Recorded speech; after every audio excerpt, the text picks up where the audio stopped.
আসসালামু আলাইকুম, আমি হাবিবুর রহমান। শুরু করছি জেড টেলিভিশনের নিয়মিত সংবাদ।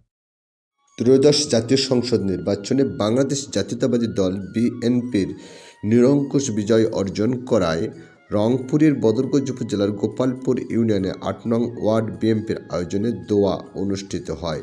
দোয়ায় উপস্থিত ছিলেন ওয়ার্ড বিএনপির সভাপতি আমজাদ হোসেন, সহসভাপতি মুকসিদুল হক, সাধারণ সম্পাদক ওয়াহেদুল হক, ইউনিয়ন বিএনপির সহসভাপতি বেলাল হোসেন, রংপুর জেলা স্বেচ্ছাসেবক দলের সদস্য জুবাইর সিদ্দিকী ছাদ্দাম, রংপুর জেলা কৃষক দলের সদস্য সাজিদুল ইসলাম, গোপালপুর ইউনিয়ন কৃষক দলের সভাপতি আশিকুর রহমান, সাধারণ সম্পাদক মাহফুজার রহমান সহ অন্যান্য নেতাকর্মীবৃন্দ।